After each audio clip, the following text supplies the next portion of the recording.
how do people know if they have periodontal disease? The dentist has to tell them, I'm sure, but most dentists don't even talk about it, from what I've seen. That is correct. Unfortunately, I would say in capital letters, unfortunately, the profession doesn't always cooperate with the diagnosing part of the disease process. So let me answer your questions. Yeah. The very first question will be the diagnosis part of it. Yeah. How do we know that we have periodontal disease?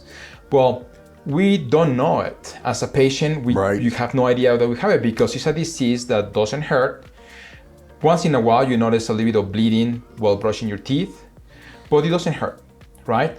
So literally, someone has to do a diagnostic test, and I'm not saying only just do a culture or things like that, as we are typically do for other diseases in the body. We have a clinical parameters that have been established or pre-established by the American Academy of Periodontology and organizations around the world, which is taking a measurement between your gum and your bone underneath. So introducing a ruler, it's called periodontal probe, in between the interface between your gum and your tooth, and measure the distance between the gum and the bone. And there are certain parameters and thresholds that we're looking at, and the bigger that space, or the larger the space, the bigger the pocket, because we call them pockets, the more periodontal disease you will have, right? But you have to be diagnosed with it. The second part of your question, what can patients do? Are they doomed because they have periodontal disease? Right? Yeah. The reality of it is that in several studies that we have conducted at Forsyth, Harvard, and for many, many years with leading teams of research around the world,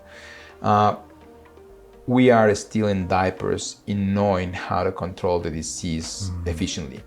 And from the patient's perspective, the only way that patients can help is a good oral hygiene and making sure that every time they eat something, they have certain level of hygiene to try to remove the pellicle of the bacteria that attaches to the teeth after eating something, whether you have implants or teeth, and the regular visits to your dental office so your dentist or your hygienist can clean your teeth and do a maintenance therapy where they sometimes have to get you numb in your mouth to be able to deep clean these areas of the gums.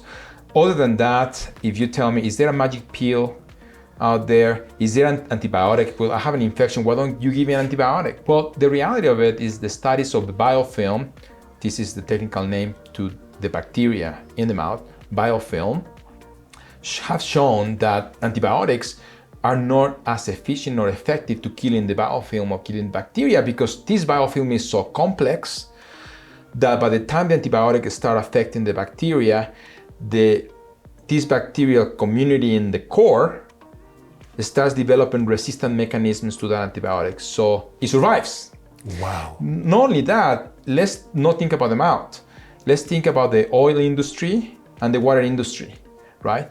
The biggest problem in those industries in terms of problems through the lines and everything else is biofilm formation within the lines. So bacteria forms within the water lines or oil lines, and with chemicals they have to remove it, and it still comes back. So when you think about that bacteria in those pipes with heavy chemicals, it's still coming back.